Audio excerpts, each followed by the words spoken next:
Areng apa kowe? Goleki sing jeneng Bagong sing nantang karo Begawan Durna. Kowe mepalangi Begawan Durna ngene mboyong karo Semar Badraya apa wis kandel kulitmu wis 100 balungmu. Ya urung aku urung atos balungku urung kandel kulitmu sing penting wong gelut ki hitungane mung wani kok Mas. Aku wani, kowe wani rampung ngono rasa dadak ngetes atos balungku apa kulit-kulitku rasah kesuwen. Kowe wani aku wani. Lho, kowe wani karo aku sing tak wedeni apamu? Pindha pesating sumbana. Sumusuh ping rasa jati.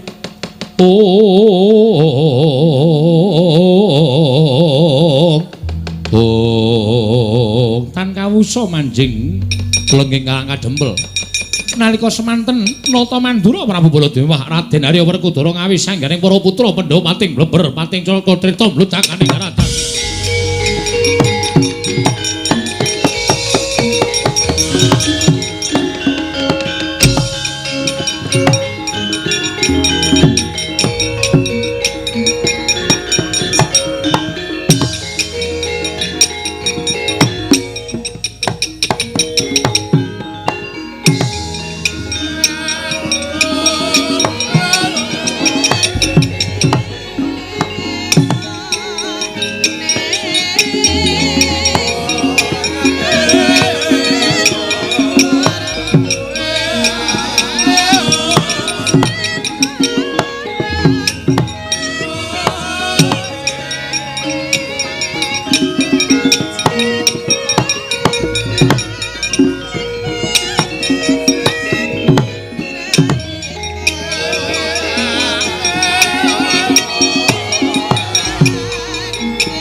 Sang Rakyana pateh undanging Prawadyabala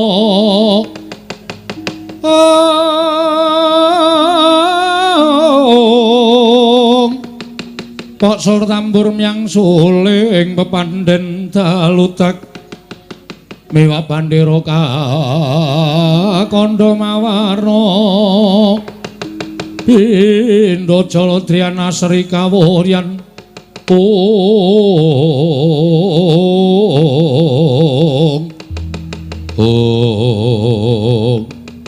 Koko Prabu ingkang putra ngrayipun Setyaki kula Cemadung dawuh Koko Prabu ingkang putra pun Gatotkaca Cemadung dawuh Wanadyan putra pun Antarja Cemadung dawuh Pakde bapak eneng dawuh apa kok ngawe sangganing para putra-putra kabeh Setyaki wonten timbalan ing dawuh.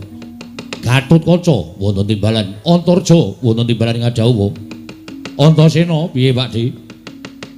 Wektu dina iki pancen aku kawan bapakmu ngumpulake sangganing para putra sebab ngerti dhewe yen para Pandhawa sawetara wektu mapan ana ing Karang Kadempel. Wigatine nedya mbangun negara Ngamarta ya Karang Kadempel. Durung nganti kelakon nggone miwiti ambangun babak anglayoni jujul anusuli. Wonten pitados menapa Kanjeng Koko Prabu Setyaki wonten timbalan. Rawuhing Begawan Durna ingkang bakal mboyong Semar Badranaya. Pokoke ora tak jlentrehke ingkang kanthi cetha. Wase pendak-pendak Kurawa ingkang dipandhigani dening Begawan Durna apa dening Pati Sengkuni. Yen to tekan ngendi papan mesti bakal gawe geger, mesti bakal gawe kisruh. Mriki. Mula dina iki mau Begawan Durna padu karo Bagong. Monggo tak wis padake Bagong wis melayu rikat bakal methukke prajurit sing digawa dening Begawan Durna. Kowe ngerti Bagong kuwi dadi pamomonging para Pandhawa. Setyaki sithik akeh wis tau tate nampa pangudange Bagong. Gatotkaca semono uga tau dimong karo Bagong. Antarja tau dimong karo Bagong. Antasena ya tau dimong karo Bagong. Kabecianing Panakawan iki mau nek ora tok males sarta kowe ora iso dadi pengayoming Bagong. Ora ana gunane nggonmu duwe batur Bagong lan Panakawan liyane. Lajeng parempat duka Kanjeng Koko Prabu kados pundi? Durna laku jantaning Bagong yen ana apa-apa tandang ana yen pancen Begawan Durna gawa wadyabala. Mbok singire saka Karang Kadempel aja gawe geger Karang Kadempel. Nggih, ngestaken dawuh. Lajeng pangkatipun ingkang rayipun Setyaki bencang menapa nggih po pangkatipun ingkang putra Pringgondani bencang menapa. Pangkatipun ingkang putra Jangkar Bumi bencang menapa. Ora ketang sambung ngobor cara lintang mangkat dina iki. Nggih, ngestaken dawuh. Aku mangkat dina iki ya Pakde. Ya Antasena sing ati-ati aja kaya bocah cilik.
Durnaena panalingan rara majaring ratri linenggak jangganira kapisanan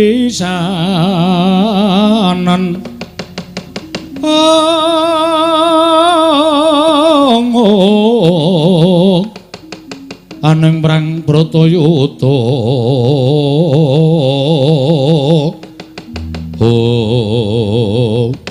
Gandhok bleguduk soal gembol Semarante hawala syukur nger syukur anakku murid anakku siswa Nalindring Pageralun Prabu Jayeng Sekti nggih kula penemban wonten menapa dene paduka ngawi dhateng putra pun Jayeng Sekti ngene ya kowe tak kandhani kowe ngerti dhewe to Bapak gurumu aku diutus dening anak Prabu Duryudana supaya mboyong marang Semar Badranaya monggo yen aku nganti nggawa para sata Kurawa tan wurunga bakal gawe gegereng para kawula. Mula aku tumuli nggawa kawan kowe siswaku Nalindring Pageralun. Supaya kinarya jejaka yen ta ana bobol boroting lelakon ana ingkang maraja saka sela-selaning garu. Nggih, lajeng parengipun nggonku mboyong nglawan Semar Badranaya iki mau gagar wigar tenantu karya. Sebabipun menapa peneban? Anake Semar sing jeneng Bagong kae pancen wong dugal kewarisan. Pancen wong sak kepenake dhewe. Wani nantang karo Begawan Durna, wani ngelok-elokke ala karo Begawan Durna. Nganti kepetu sumbarku marang Bagong yen pancen Bagong iso ngalahke marang Begawan Durna. Aku mundur sapadya balaku. Ning yen Bagong kalah karo Begawan Durna, aku mboyong Semar Badranaya. Wah. Kemewat ingkang nami Bagong menika. Piyantunipun kados menapa? Kowe urung tau ngerti. Nek kowe ngerti, mesti ora bakal kowe ngira yen to Bagong wani karo Begawan Durna. Wujudanipun kados menapa? Wis ora usah dadak tok gagas wujudane. Ora kaya menungsa lumrah nanging pancen winong wong dening dewane. Mula Jayang Sekti wonten timbalan. Wadyabalamu ketapke. Para paduka, ora usah dadak gagas perkara sing werna-werna. Wong Karang Kadempel sapa sing ngepalangi nggonku bakal mboyong marang Semar. Sirnakno yen perlu Karang Kadempel di bumi angus. Mekaten peneban. Menawi kula mekaten kula nyuwun pangestu nyendikani menapa ing dados dawuhipun Bapak Durna. Yen kowe iso gawe srana Semar boyong marang negara Ngastina, njaluk ngelmu apa kowe tak paringi. Njaluk ngelmu apa kowe tak paringi ora usah dadak kowe kuwatir, mesti biuk petutuk kabeh tak sokke marang kowe. Matur sembah nuwun tanpa pepindhan. Menawi mekaten kelirahan ana dinten sak mangke kula benajeng kalian tiang-tiang Karang Kadempel. Ning sing ati-ati. Sing ati-ati merga iki mau wong-wong Amarta wis mapan ning Karang Kadempel. Klebu Nata Ndarawati lan Nata Ngamarta uga wis mapan ning Karang Kadempel. Mula sing prayitna ngati-ati. Aja gegabah karo wong Karang Kadempel, janji kalah. Aja takon dosa aku ora sudi nampa murid karo kowe. Nyuwun pangestu. Sing ati-ati aja kaya bocah cilik, Jayeng Sekti.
Keparanggul mungguing ayuda bawatnya bentar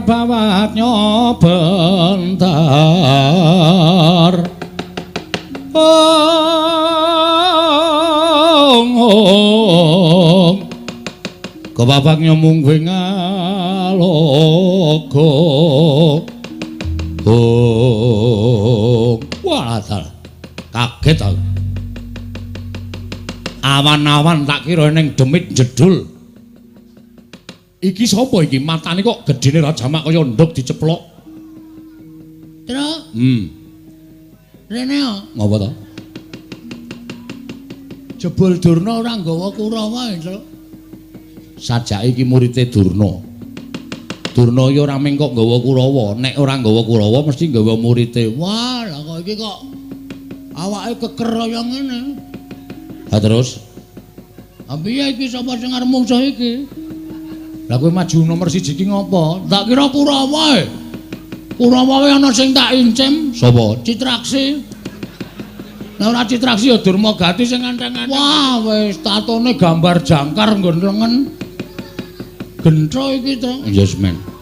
Nek wani-wani nek ora rasa wani, men ditandangi karo para putra-putra Pandhawa.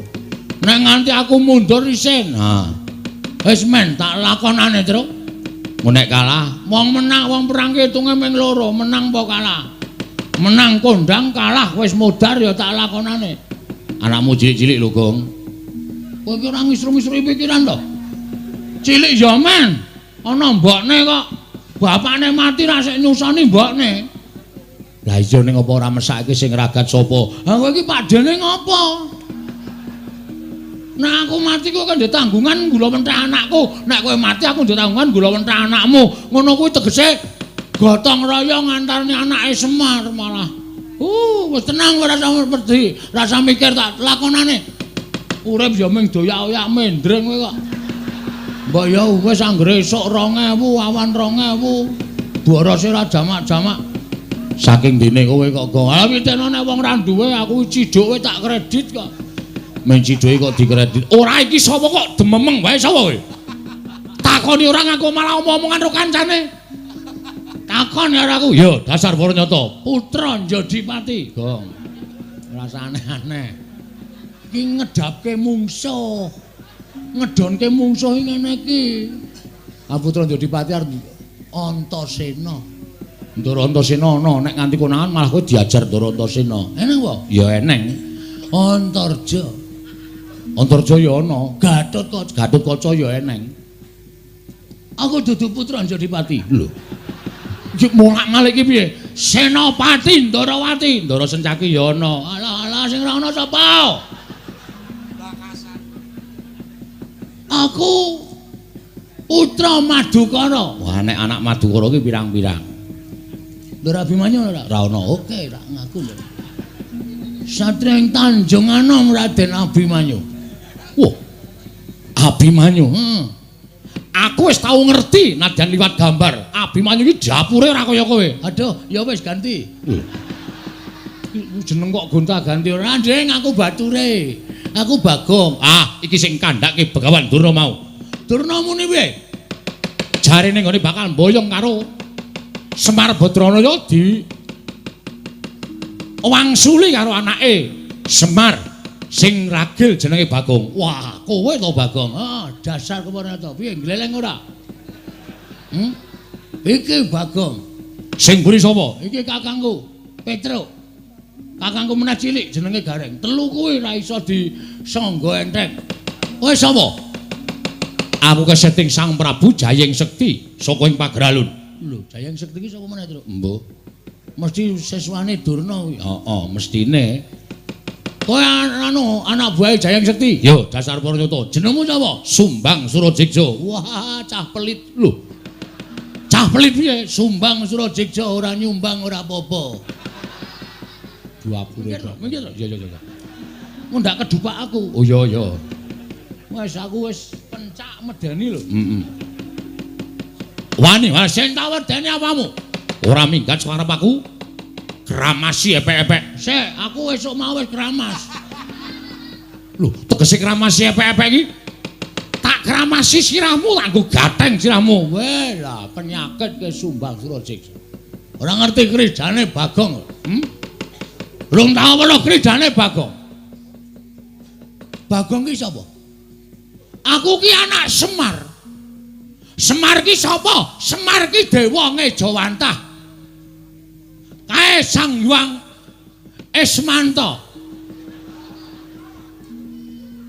Ismaya, Ismaya. Ismanta apa Ismaya? Ismaya. Ismanta itu tukang cukur ya, Truk? Heeh. Ismaya. Ismaya kae kakangne Bathara Guru. Semar ki menehi aku Aji Jaya Kawijayan tinatah mendhat Jinala Menter. Ning Semar weling karo Bagong. Kowe tak newehi kekuatan tak nehi Aji Jaya Kawijayan, Gong. Ning aja tok nggo sewiyah-wiyah. Nggonen nek dalam waktu kamu memang apa kowe? Berhak menggunakan utawa kepepet. Ha iki masalahe bengi iki aku wis kepepet. Lho, Sum sapa? Jenengmu sapa? Sumbang Surajigja. Kon ngundang sapa nek ora Sum? Ya wis sakaremu. Aku kepepet.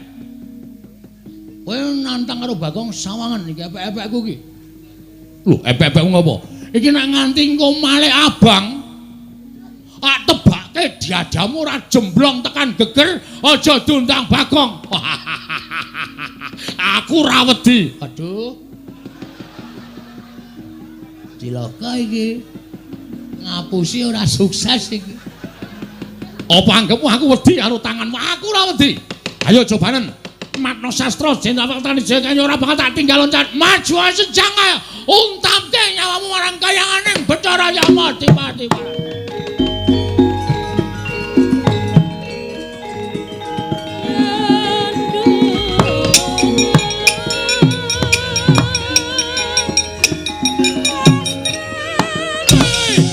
Biar kowe. Wes, tujuan.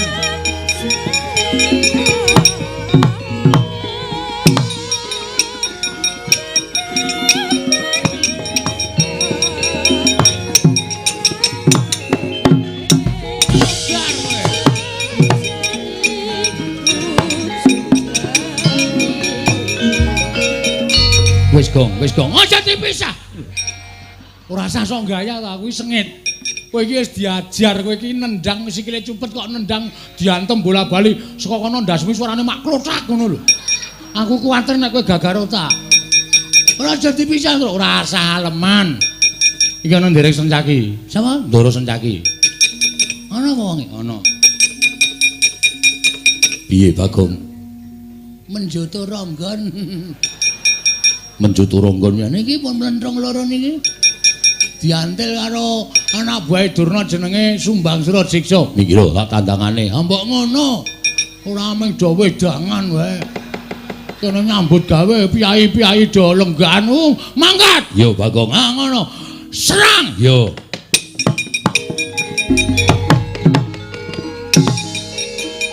Yo.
Sopo irung kaya sosis Petruk kantong bolong anake Semar. Wah, ayo bapakmu boyong nang Ngastina ora bakal tak wenehake. Ah, jeblok ciacamu kowe. Iya.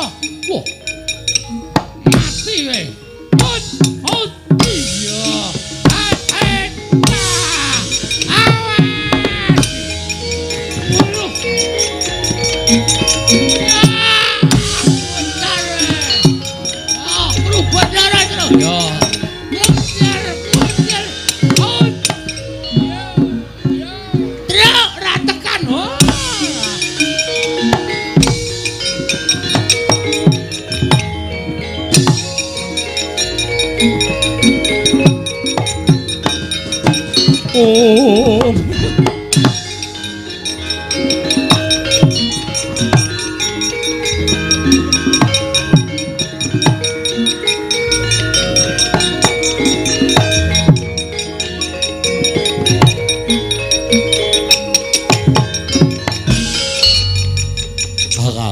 Kakak apa kaya?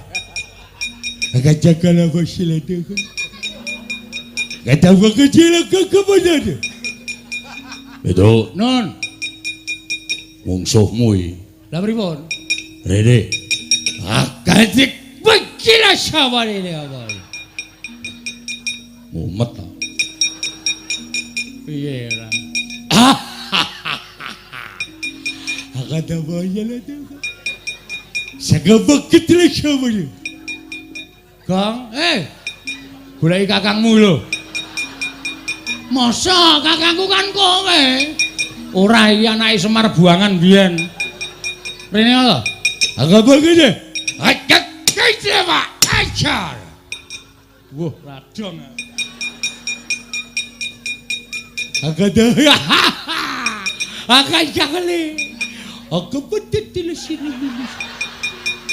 Agak kece juga seleket.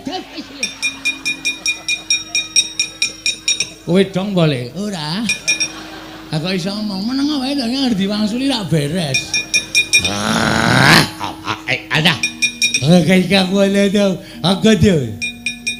Agak tipi. Piye trek iki? Langsung dipateni po? Aja. Kowe iso nggo dolanan asik ya. Pateni kok ade ra duwe dolanan.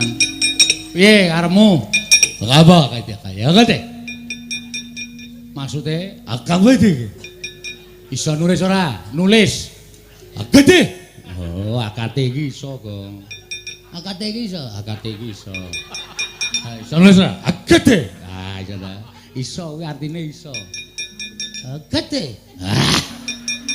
Duh, nulis karepmu piye? Gede. Gede lede kecil masih.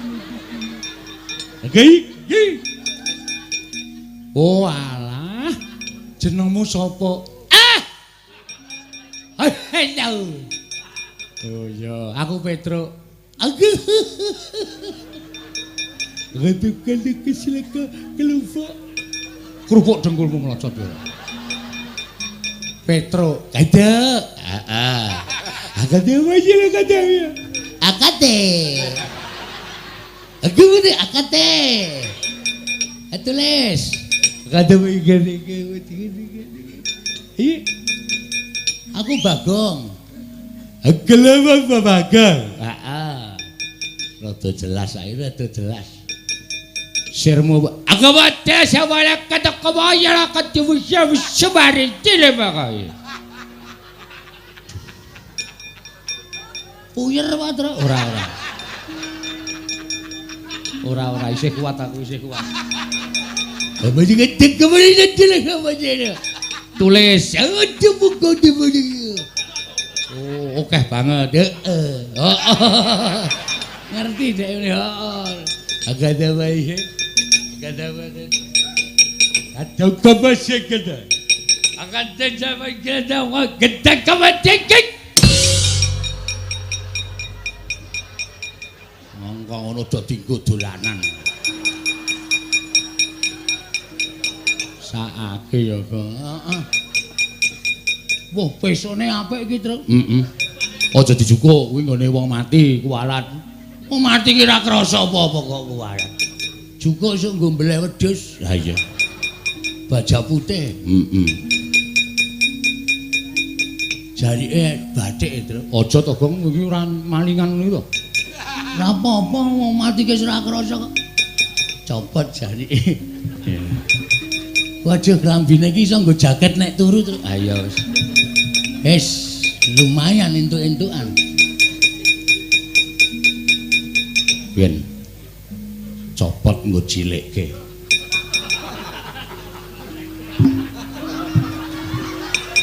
Lumayan mereke GT Men. Ayo.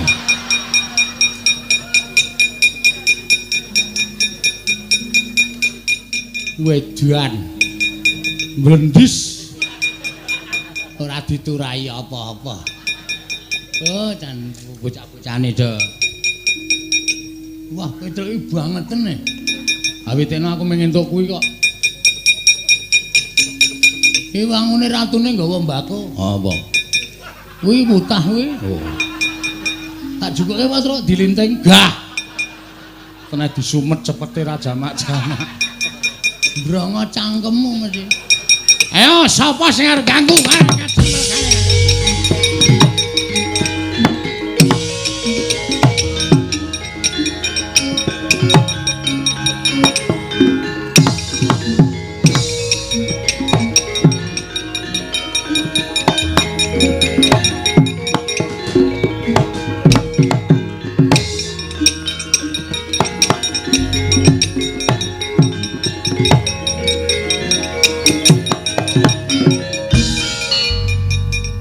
Lho Mbah. Mengisa apa? Kula majeng pinanggih kalian anakipun Semar ingkang nami Bagong. Bagong kula ajar. Bagong ical wonten satriya kantet ngeyayat bringose ngulur geni tumpangi kuping kiwa tengen. Satriyanipun namung alit ning tangane atose ra jamak-jamak. Oh. Wange cilik. Nggih. Nganggo gelung. Leres. Tangane kenceng cilik ning kenceng to? Nggih. Kuwi nek ora kleru Raden Sentyaki. Lho. Simbah kok prisa? Wong tua menang pengalaman. Aku wis wareg mangan gempalaning jagat legine asi ning kahanan. Sentyaki. Nggih, mbok menawi menika. Wah, kowe nek iso menang karo Sentyaki bumi langit tangkep. Kae Senopati Ndarawati kae bendina gelut. Saben dinane nek ra gelut ki awake meriang. Sentyaki menika. Sentyaki kuwi domongi kok. Wis kana mulih kana. Nggih. Ketemu anak bojo syukuran. Lho. Syukuran gendurenan kowe ora modar mungsuh Sentyaki. Bejo paling ora mungsuh iki tugel. Boyoke putung tangane stimpal baune kuwi diremuk karo Sentyaki. Kowe mulai wutuh ki bejo kena. Ngabari tangga teparo gendurenan kowe ora modar. Nggih. Tasakuran. Oh nggih, ngestakaken dawuh. Sentyaki. Sentyaki aja pisan-pisan sesuk meneh nek nang wayangan ketemu Sentyaki aja gelem dilakokke. Oh nggih. Engko ndak sesuk nek wayangane kowe mati kowe ora metu meneh. Oh nggih, ngestakaken dawuh. Wah. Mungsuh-mungsuh apa? Anakipun Semar naminipun Petruk. Arep batur mbok gedibal ping 17. Nek nganti kowe iso menang mbok aku meguru karo kowe. Tiyangipun tandangipun sak pinake dhewe. Kula dibut loro karo anake Semar sing matane gedhene ra jamak-jamak. Kuwi Bagong, wong loro kuwi pancen wis kompak. Nek gareng kowe ora patiya, nek wong loro kuwi jan wis kaya tumbuh entuk tutup. Inggih, Pak. Ana mundur. Inggih. Aduh mati aku. Iki kaya udu perjuritku iki. Gong, Rene yo. Iki ya bisu Truk, bisu ndasmu iki. Kok iso omong. Tak kira nek bisu arep nggo dolanan e. Nggo dolanan ora. Rumangsane. Sukini. Kula wonten dawuh, Mbah. Kowe arep ora awake anu jiwamu wedok ning kowe ya duwe jiwa lanang. Injih. Jane kowe iki ra ana gapite ning merga disuwuni kon metu karo Pak Bupati. Nganti tak gawa mrene. Injih, Mbah. Mungsuh wong Karang Kadempel wani apa ora? Nadyan kula menika sok lanang, sok wedok. Manut kebutuhan, Mbah. Nek kon mungsuh wong ibarate timun mungsuh duren. Lho. Timune kula. Durene wong-wong Karang Kadempel menang kono mbangane kowe. Nggih gantos. Timun mungsuh krating deng. Kowe tak antem dasmu anggere macem-macem kuwi. Maksude piye? Nggih ngoten niku pokoke sampean semingkir. Sampean semingkir wong Karang Kadempel mungsuh kuwa. aku jane gumul lho kowe iki wong brengosen kok bengesan barang ki ngapa? Make up, Mbak. Ampun benges, make up wong tuwa desa. Benges kok disebut. Wis maju kana. Iso nyirnake wong-wong Karang Kadempel bumi langit. Tangkep kowe dadi mustikaning satriya. Ama Suramrata Jaya Marata imbang yen padha-padha. Mungsa Sukini bintang panas. Era 89. Sapa sing ora tepung karo aku tahu bintangi film Gairah di Semak-semak. Ora mati dening aku derajat apa kowe?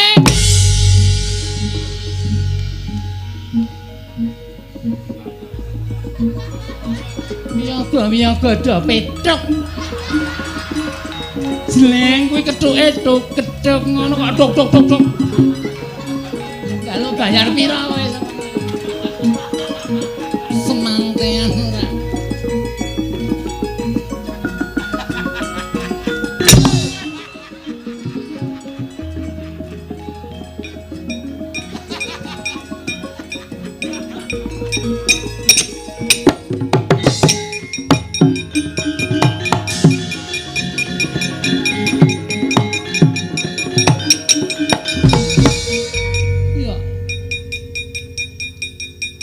Sopo iki? Takon karo aku, Mas. Iya. Aku Sukini. Sopo? Sukini. Sukini undang-undangane Melda. Melda sopo? Sukini ya ampun Mas iki cilik ning ganteng banget ya Mas. Apa jenengmu, Mas? Aku Setyaki. Setyaki Setyampuh aki cilik. Ya ampun cilik ning ampuh. Iya. Ora kuat aku mbangane gedene ngempuk. Iya. Lu wong cilik ning ampuh. Iya, dasar Purayada kowe sapa? Sukini. Kini su. Arep ngopo mrene? Ama Suramrata Jaya Marata imbang yen padha-padha. Ayo Mas, gelut. Tiban tangan pecah siramu. Timban ati ketiban alatku musik mati jenengan. Alat musik endi? Iki lho Mas. Wiki ambiar. Gilane. Ya ampun, Mas Setyaki mbok yo didadekke sik regane. Ya ampun. Melayu ya ampun. Gilane. Nggih, wonten dawuh, mundur nggih. Sampeyan kewirangan. Mungsuhe ora kaya sakbaene. Kula ingkang badhe nugel janggane pun boten saged kula elekke, kula semanggaken.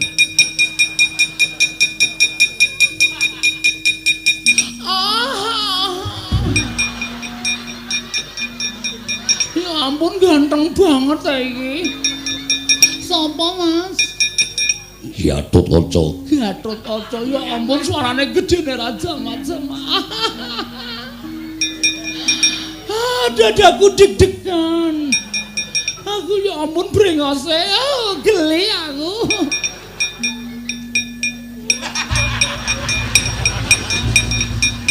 Raden. Raden, jangan gitu dong. Padahal aku wis nafsu banget lho Raden. Raden ya ampun malah lunga.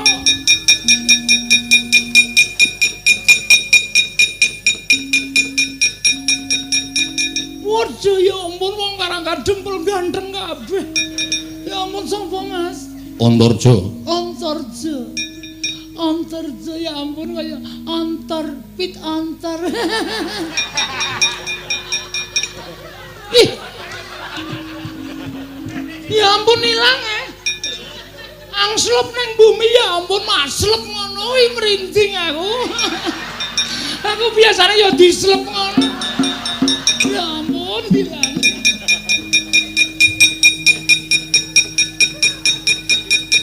Sapa? Antasena. Kowe sapa? Sukini. Tak goleke mungsuh. sing kuat ya. Ya.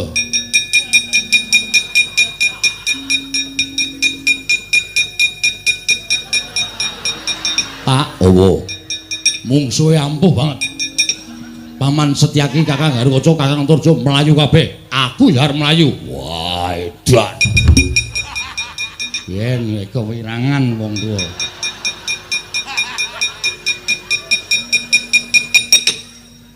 Kadal, kadal. Kaget aku. Ya ampun deg-deg blas. Ya ampun. Ih. Gede banget ya. Oh, aku pasti terpuaskan. Sopo Mas? Sopo? Iki sapa omong kok mencap-mencep. Wow, Antasena asu.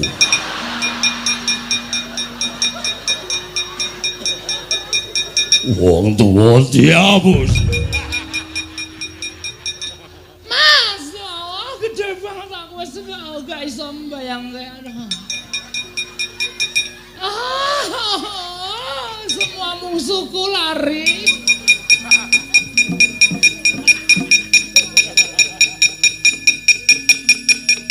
Piye, Pak?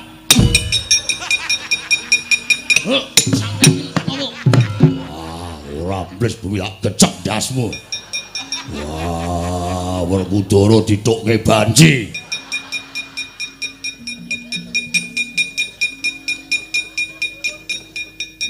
Cuk, Bayar durung kowe. bayar cengelmu. Lho wangi rene.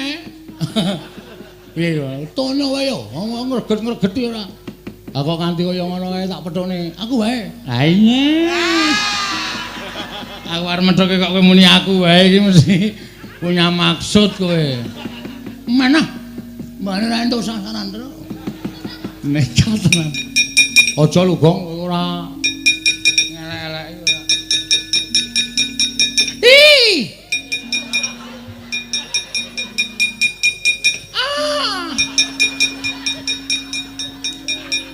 Karo rupaku gila wae ya. Tak methuk iki mah merem ngono. Akae sing digoleki ya wong bagus-bagus kok iki rupane kaya ngono kok. Kasandana ning kene wae ora. Ya ampun iki ngopo iki jenggote coba iki ngopo iki. Ya men ndingu kok ora entuk dipotong griseni ya ampun. Mbok irunge ra ngene iki to Mas.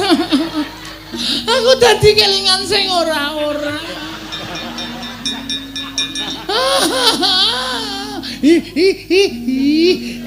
Gemes aku.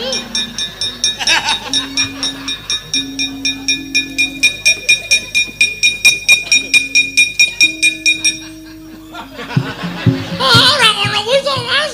Aku grisi deloke. Dong, pecah ndasmu lho, Kong. Nganu apa jenenge iki? Risi ro irungmu lho, Tru. Wis esuk diomoti pucuke iki drek. Awas ora mrata jamrata pengen padha kok iki ora dijabuti.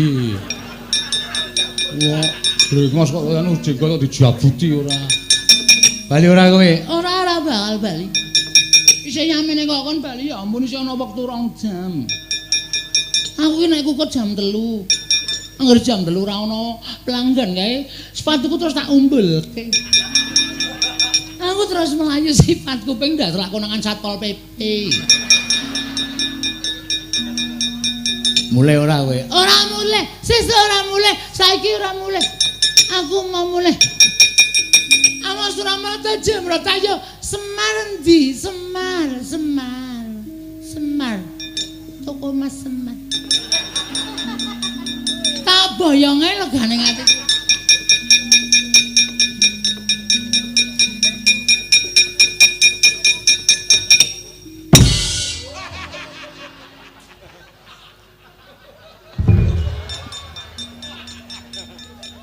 Ya ampun iki mati barang isin jengat e rune.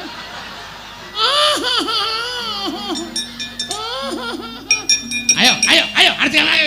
Wah, kurat. Modar ora. Petruk ki ya senengane ora.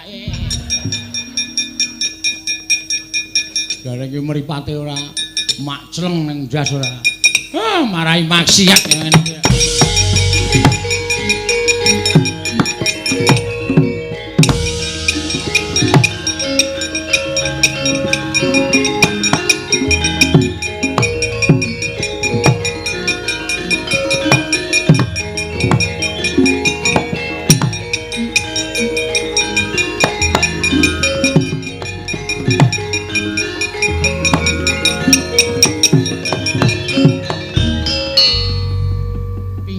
Sukini.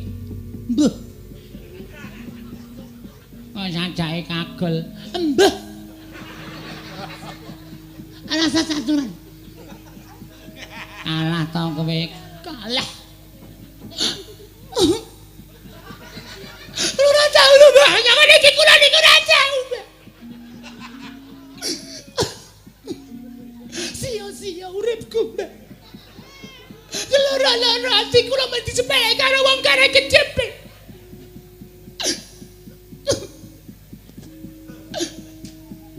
Kono adus kono.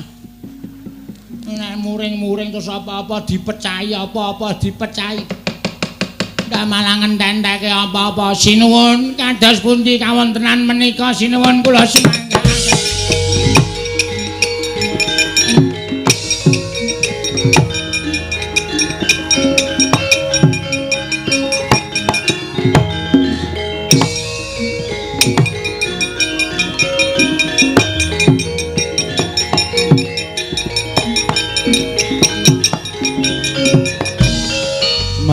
Anggro sesumbar lindho bumi kuncing kumaluduk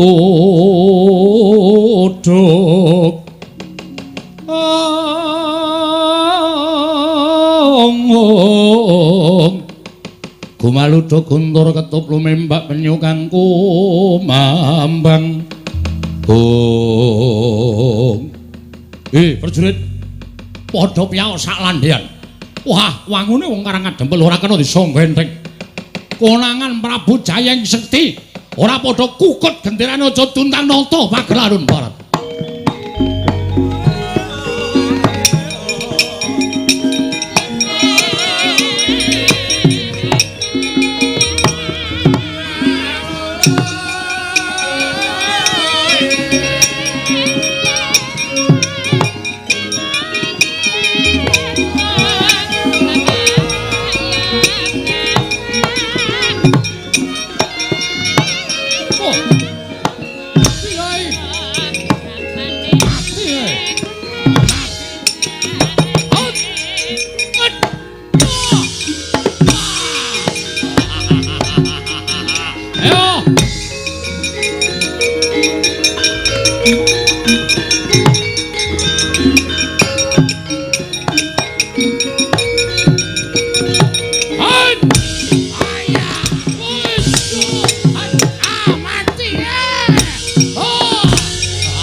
Wonten dawuh Den. Anak-anakku do bubar. Gatotkaca ndelik nang Mega Nurja ambles bumi Setyaki mlayu golek papan pendelikan. Eneng apa? Sing maju murite Begawan Durna. Jenenge kula mboten ngerti. Ning ingkang rayi Ndara Setyaki dipun cokot dipun getak kontal. Ndara Garukaca dipun cokot dipun getak kontal. Pripun Den iki nek mboten enten sing keparani kridane murite Durna niya. Napa ya kelakon kula kelangan bapak tenan Ndara? Wah.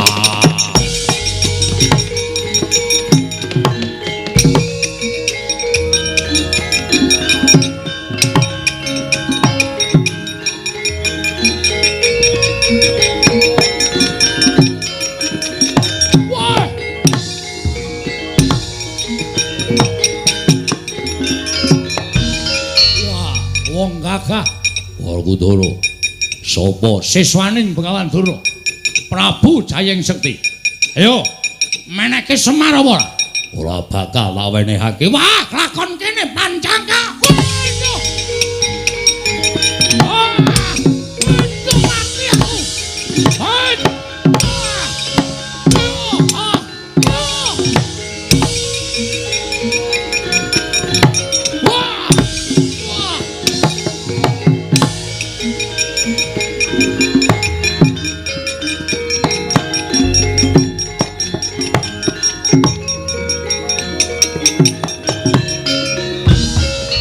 Maning jajaran Sukertaning Bawana wangina karo Prabu Jayeng Sekti. Ora minggat saka arep aku tiban panah Kyai Candra Wirayang. Ya Kyai stop kontak. Ora kakon mati dereng aku derajat apa.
Digdaya sasat ora ana sing ngimbangi marang kadidayaning Raden Werkudara nanging kena pusakaku Kyai Candra Wirayang.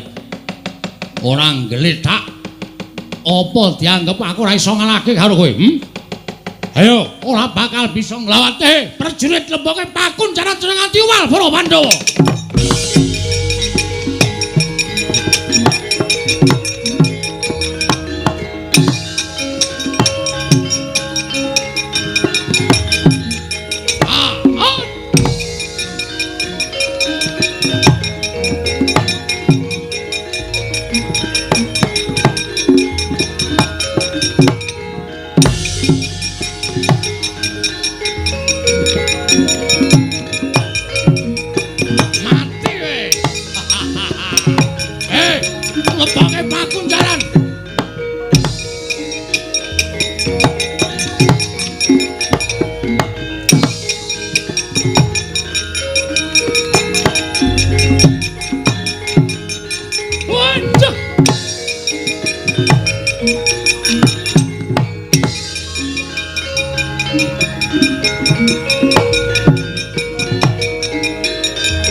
Petruk melayu-melayu eneng apa? Ngaturaken driwasan Ndara. Nek kula matur napa Ndara mboten kejot penggalipun mboten kaget.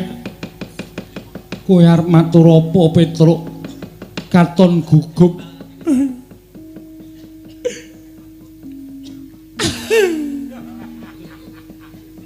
Ngopo kok dadak nangis? Mboten mentala kula ajeng matur.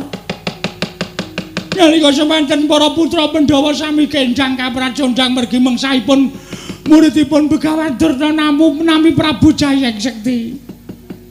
Dadi cokoti. Monggo ranggo lombok ya. Dadi cokoti do ndelik. Terus sing maju Ndara Werkudara. Kare Ndara Janaka maju. Mboten kena jebul.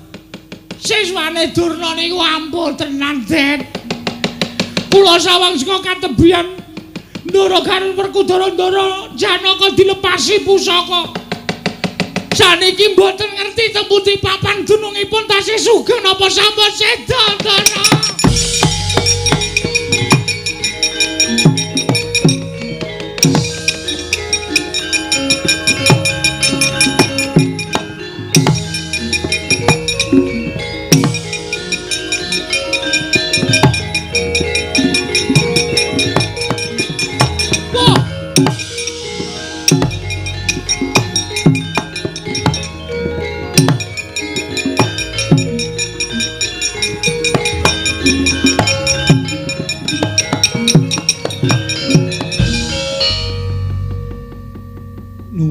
sewu sinuwun. Sepinten kalpatan kula diagung pangaksami. Menapa paduka ingkang namipun Prabu Jayeng Sekti? Yo, wis apa? Dipun tepangaken kula menika pambayuning Pandhawa, kula pun Darma Kusuma. Wah, dal. Nalindra Ngamarta Prabu Darma Kusuma. Inggih, mila mekaten. Sowan kula wonten ngersa maduka Gusti kula Prabu Jayeng Sekti namung badhe nyuwun dawuh. Wonten pundi kadang kula Werkudara menapa dene Arjuna menawi tasih gesang papanipun wonten pundi nanging menawi sampun pejah niating manah kula namung badhe bela pejahipun kadang kula kekalih sinuwun. Prabu Darma Kusuma. Dulurmu wis ora ana. Dulurmu wis tekaning pati dina samengko wis tak kunjara, mesti ora bakal tak menehi urip dulurmu Werkudara karo Janaka.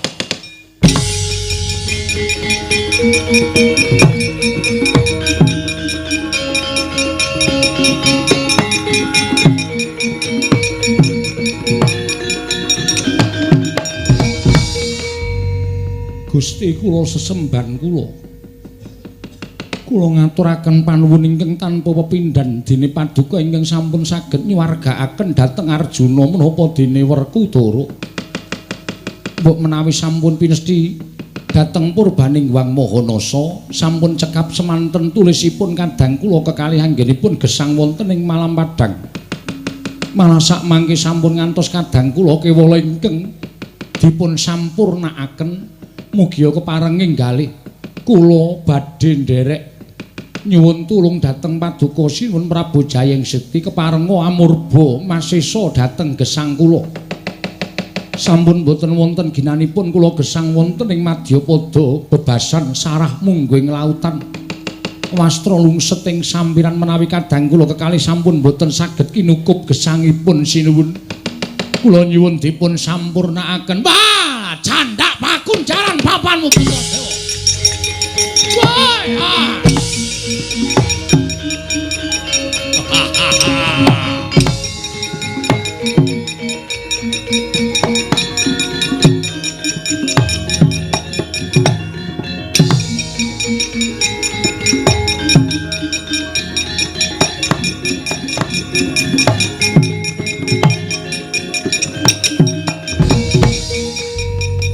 Bagong eneng apa? Eneng apa Bagong piye kahananing peperangan? Wis niki kurang-kurang bedane sampean kelangan bapak. Loh. Kelangan bapak piye? Bapakku wis ora ana suwe. Kanjeng Rama Basudewa wis seda suwe. Wah, wis. Pahit iki. Sampeyan paham mboten maksud kula, sampeyan mboten kelangan bapak sampeyan. Ning kelangan bapak kula. Bapak Semar mesti iso diboyong kali Begawan Durna. Lho, sebabe Ndara Werkudara ical. Lho, Werkudara ilang. Nggih. Ndara Janaka ilang. Lho, Janaka barang ilang. Heeh. Terus sing terakhir Prabu Puntadewa ilang. Lho, Puntadewa ya ilang. Heeh. Meng bengok-bengok sak.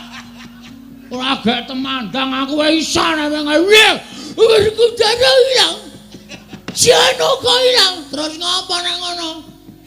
Mbaya temandang jemangkah kaya biasane kae. Nek dilapori apa-apa terus mana maning jajaran wong wong manusa glendeng nang kono. Mana Baladewa? Kok meneng wae ngopo kowe? Ati wis ora ana gunane lek laporan. Nek sampean meneng wae, wah panus maning jajaran. Nah iki mulai iki. Anggres ngarep ngeleti salep lho. Salep apa? Anggres muni panus maning salep jajaran ngono. Mesti nesu wah, nggugu karepe dhewe. Wah, panus maning jajaran iblis lanate. Jayeng Sekti mungsuhe Baladewa legane ati Pak.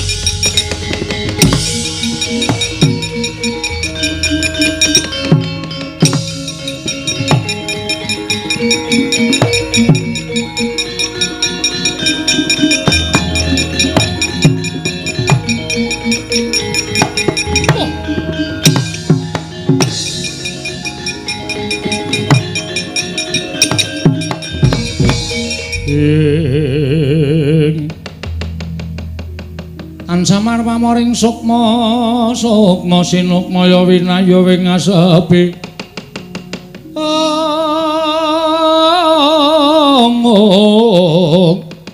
sumimen telenging kalbu pambukaning warana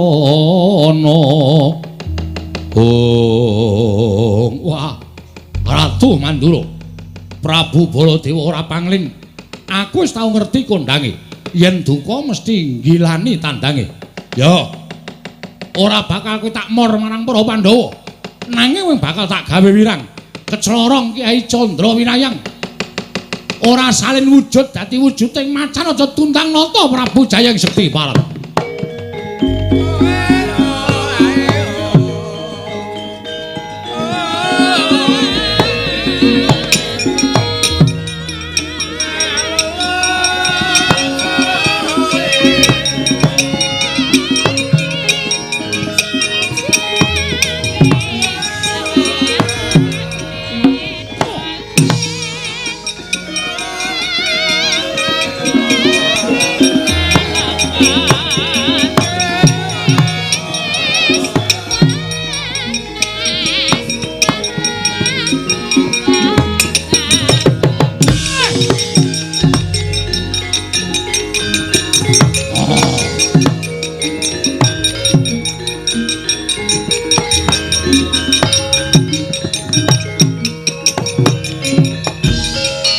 Yoli binatang panupaning jajalan durung babak kulitmu durung putung bareng nglepaske pusaka kowe wong jireng getih wedi mati Jayang Sekti ayo tandangan nata Mandura Prabu Baladewa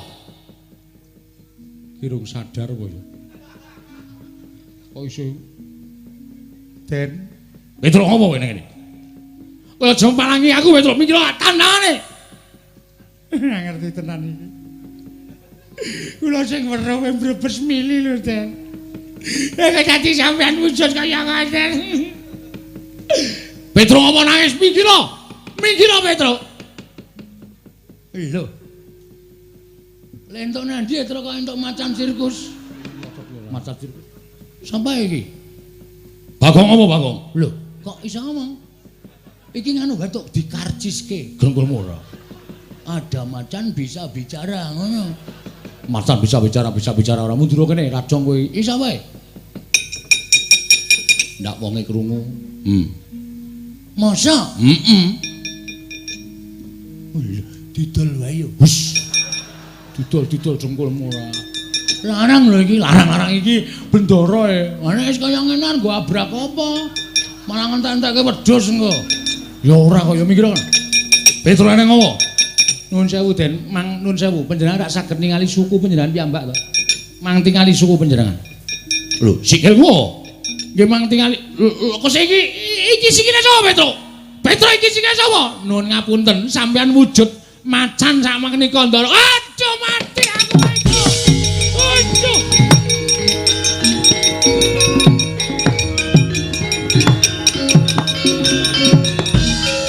Aduh mati Petruk. Lah kok aku iso wujud kaya ngene iki piye? Kula nggih mboten ngerti.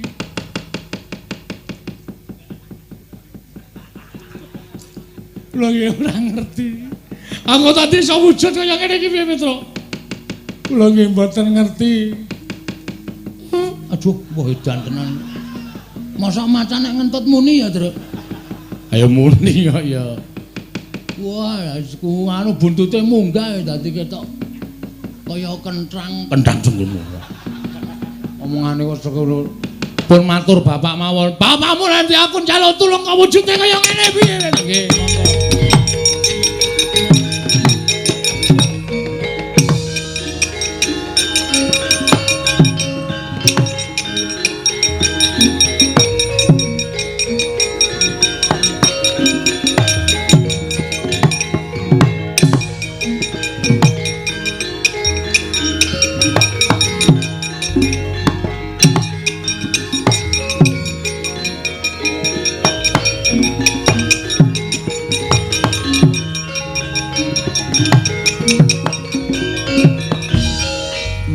Den prayitna semuriris eka balik titiyani gandayani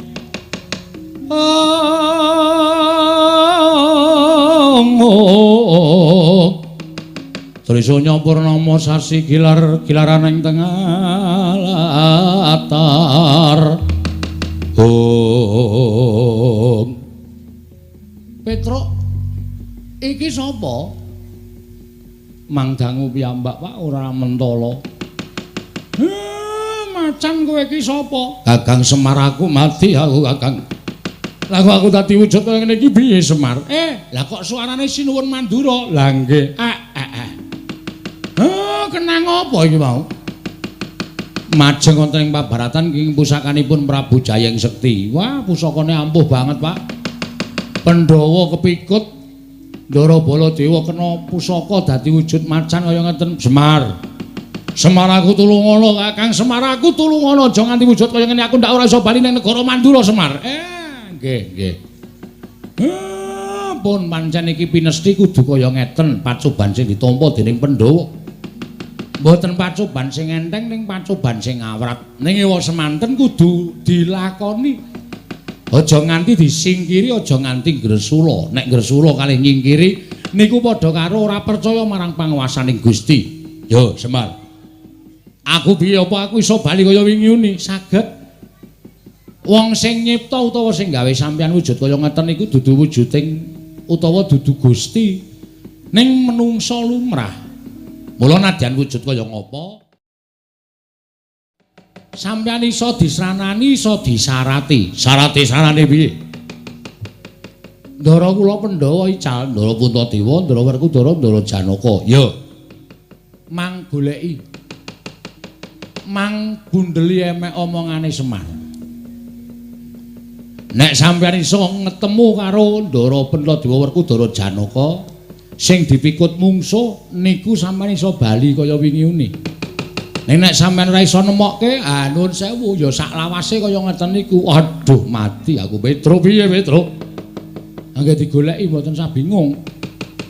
Sampeyan bingung malah mangke ora ketemu malah dadi macan selawase. Ora coba Mandura kumplang. Iya, nggih pun di nganu lakoni mawon.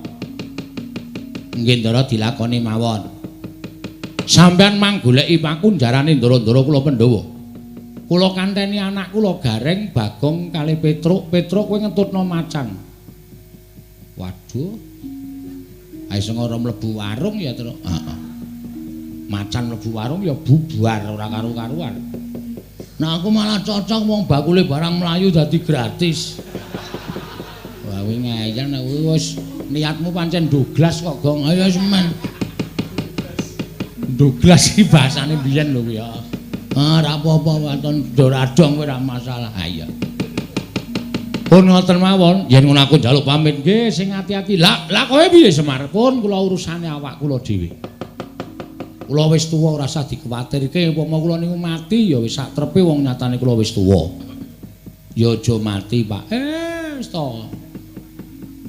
Rasa kuwatir karo bapakmu, ampun pejah lho Pak, ampun sedo lho. Nala Gareng rasa kuwatir. Ya nek mati omong tangga teparo Pak, kok nancepke men urip meneh. Nancepke apa? Stop kontak. Lho padhae Semar iki suka ces-cesan lho piye? Kok nancepke ora. Pun rika mangkat. Yo, Semar aku njaluk pamit nggih, sing ati-ati ampun kados lari alit, Ndara.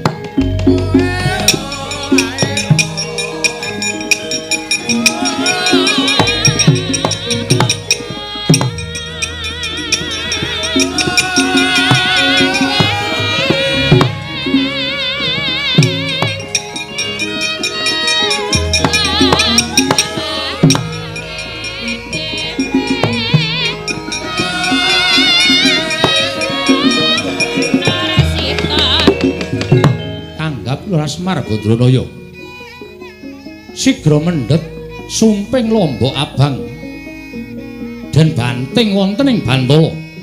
Eling-eling Ki Semar diwonge Jawantah sak ciptane dadi sak sedyane ana.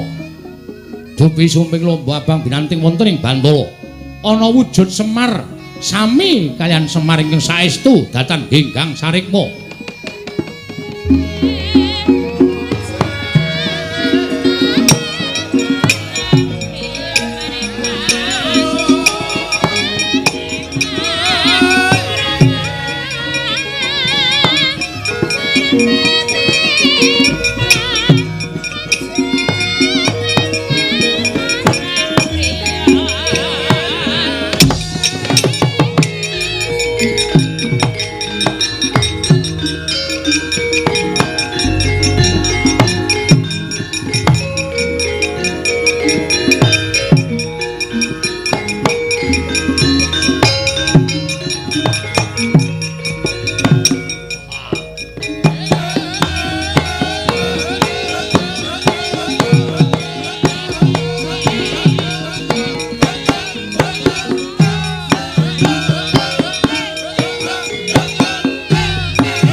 nalika den prayitna semuriris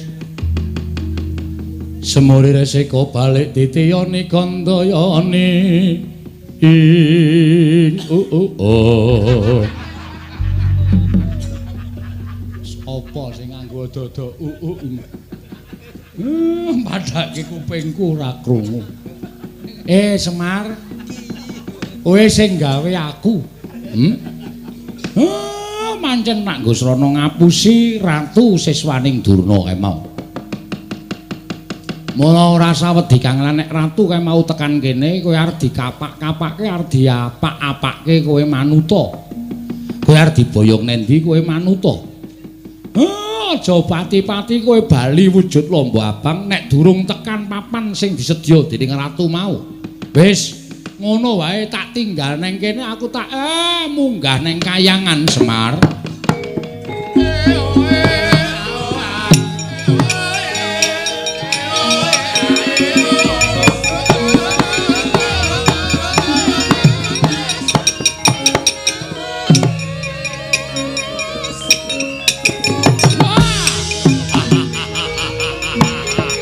Mutar kowe.